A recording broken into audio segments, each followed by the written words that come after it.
In this video, we're going to talk about designing with grids and using grouping and alignment to convey structure. Here's an example of a grid. This comes from the Java Look and Feel Design Guidelines, and it's annotated by Sun on this web resource.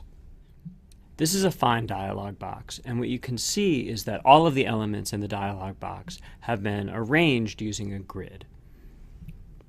And what we mean by a grid is that there's a set of invisible lines that all of the elements on the screen snap to. So you can see that the top row of the dialog box is the find and then the search area. And then below that are all of the parameters. And below that still are the find and close buttons. You'll notice that the left edge of the parameters lines up with the left edge of the search box, and the right edge of the buttons lines up with the right edge of the search box. You'll also notice that the find, which is the title of the dialog box, is hanging off to the left so that it's easy to identify the title.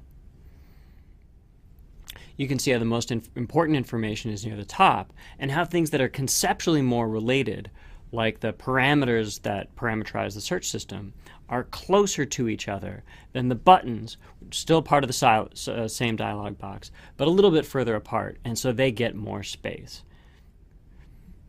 It was at the Bauhaus in Germany in the 1920s that the strategies for designing with grids really came into their own.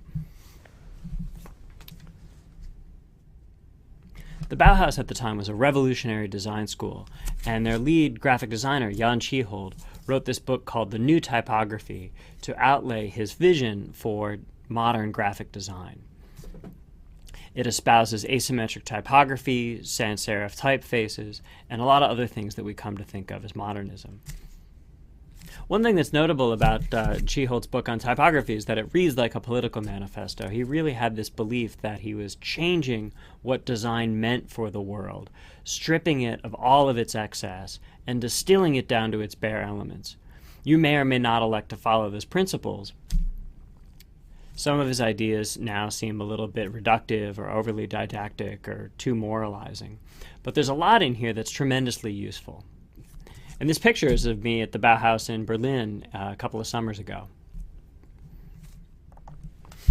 So there's a number of parts that compose a grid system. The main one is a set of columns. In this case, they're of equal width, but they don't necessarily need to be. And the second piece is a set of gutters, which is the white space in between the columns. In addition to that, things are generally horizontally aligned using a baseline. You can add text hierarchically, so here we see a title and a subtitle, or maybe a byline or something like that.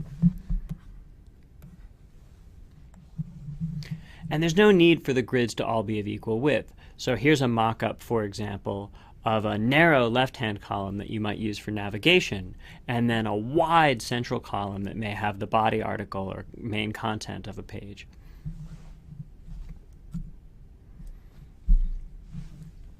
Grids are used widely in newspapers, in books, and on the web.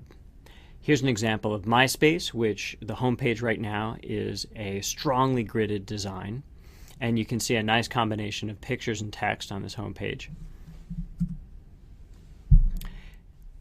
Here you can see the Stanford homepage, and the invisible grid undergirds this whole structure.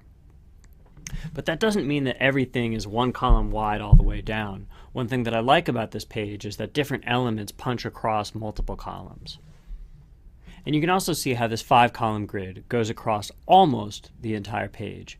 You can see how the navigation at the top has 5 columns. The Stanford logo is centered on the first 2 of those columns. And those 5 columns travel down throughout the major white space part of the page. The grid is broken somewhat at the bottom with the footer.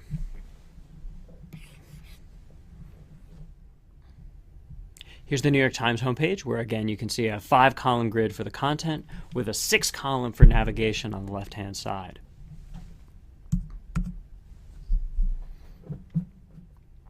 You can see how those 5 columns invisibly travel the entire page, and that some of the content in the middle, for example, is 2 columns wide, and which parts are 2 columns wide vary across the page. And so that makes it a little bit more dynamic, so it doesn't feel too rote and too boring.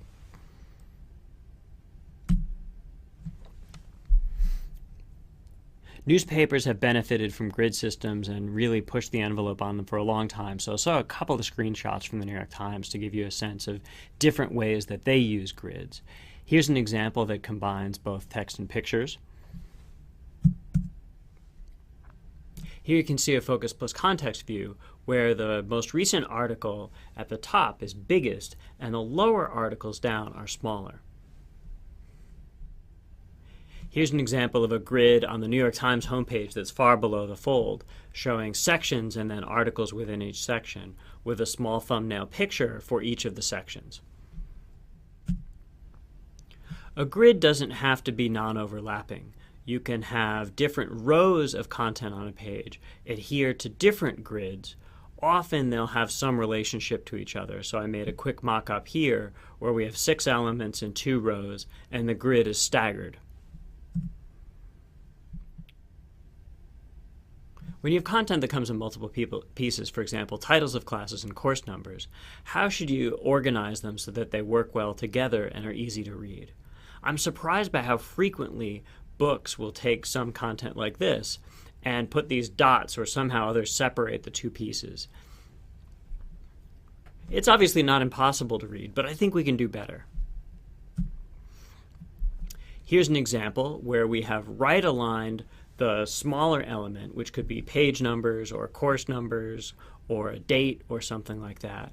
And then we've left aligned the larger element, which is the title or some other larger piece of text. The other thing that we've done here is we've changed the weight on the typeface so that the number is a different weight than the text. Now, which one is heavy and which one is light? It depends on which one you want to emphasize. Here, the course name is probably more important. That's what you're going to scan first. And then when you want to sign up, you may need to find the course number, and so that's a lighter weight because that's what you'll use second. If you have 3 pieces of text, for example, if you add an instructor name, you can offset that typographically. Here's just one example of adding it over to the right. Adding a 3rd column can make things a little bit confusing. Depending on your content, that can work too. Another strategy, of course, is you could put that 3rd element on a separate line. Here we see the instructors listed below the course number. And if you're going to do this, have the stuff that chunks together be closer together and the separate chunks be further apart. So what we're looking at right now is that the leading, the inner line spacing between every line is identical, and that's suboptimal because it's less clear which element the instructor name goes with. If we add a little bit of space in between our elements, it becomes clear which instructor groups with which course. You can also see a trade-off here, where by having 2 lines per course, it reads very clearly, but we're using up more vertical space, maybe less horizontal space. Depending on which screen space or print space you're laying out into, that will change your design decisions. Another thing that we might do if we really want to de-emphasize course numbers is scale back the gray value of that number to make them recede further.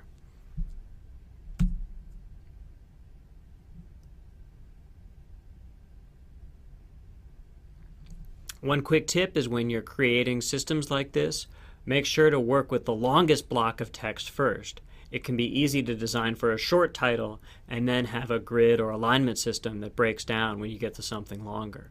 This is especially true if you're designing for multiple different languages. For example, German text often consumes a lot more real estate than English or Spanish or French text does.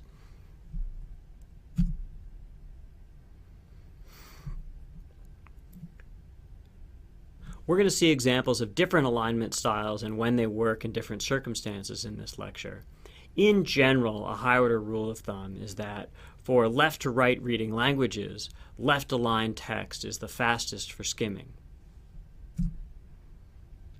And you can see that here. I've taken the same content and centered it, and I left all the tabs in, so that's why you get the crazy ragging. It looks kind of cool, actually, and if you're going for dynamism, this may work pretty well.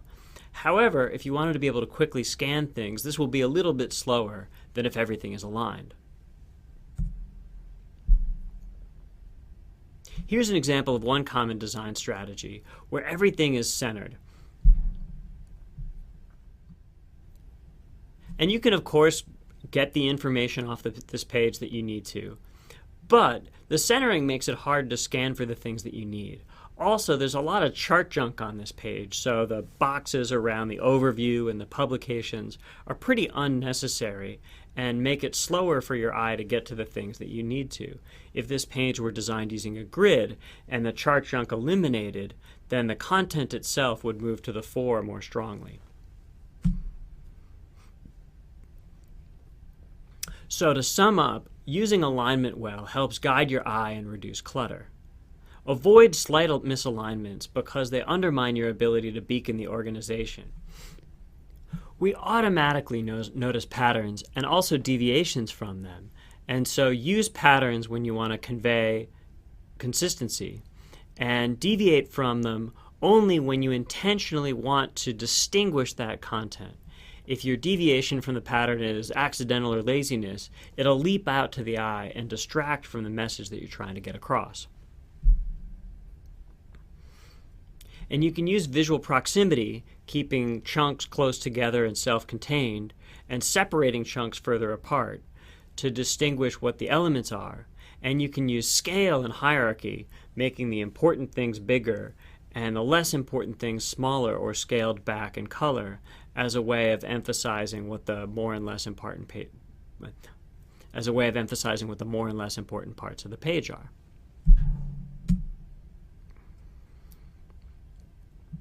So when are some examples of when you might use different alignment for different purposes? We have a nice example in Amazon's website. Amazon actually has different parts of their site that they use different kinds of alignment for. And you can see the first example here, where in the Add an Address dialog box, the form is aligned such that all of the labels are right aligned, and the entry fields are left aligned to that. So you get this sort of clear gutter like we saw in our courses and titles example. This makes what you need to fill out extremely clear. Here on the account page, you can see how all of the labels are left aligned. This page also offers a nice example of visual hierarchy where the key piece of the label is very large and the subheader, which explains in a little more detail, is much smaller and also scaled back in gray value. And finally, on the right-hand side of this very same page, we can see an example of top alignment, where the headers for the form are above the form cell.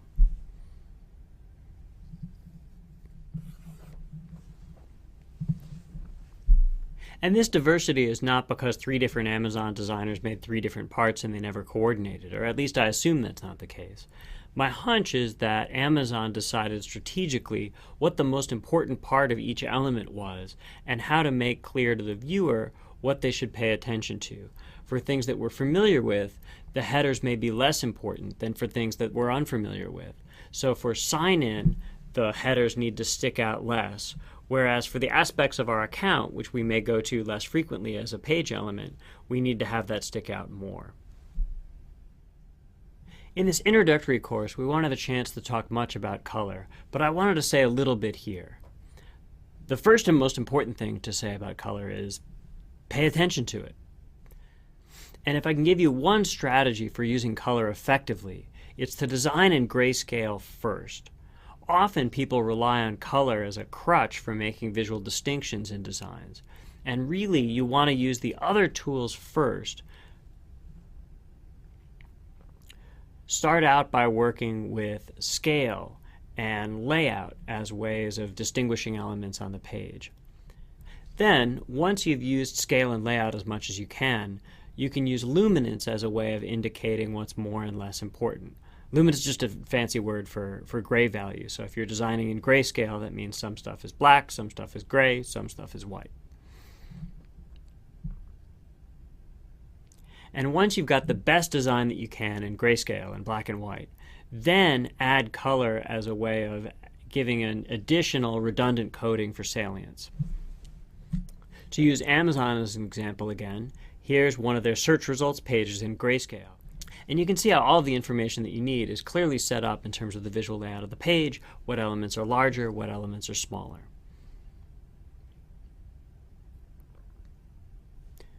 So the whole thing works in grayscale or black and white. But if you add color, it gets even better. And that, I think, is the most effective way to use color.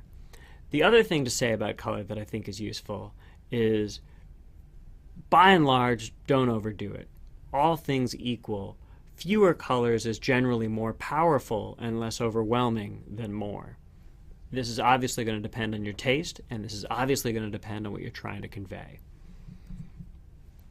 Again, from the Java Look and Feel design guidelines, here's an example of how this version of Java used 6 colors, 3 shades of gray, 3 shades of purple, as a way of organizing all of the elements in their widget library.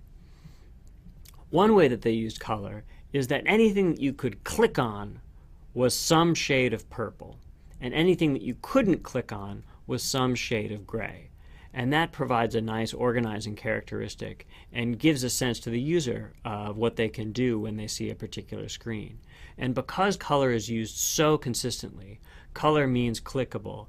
It's really easy to learn, even if subconsciously.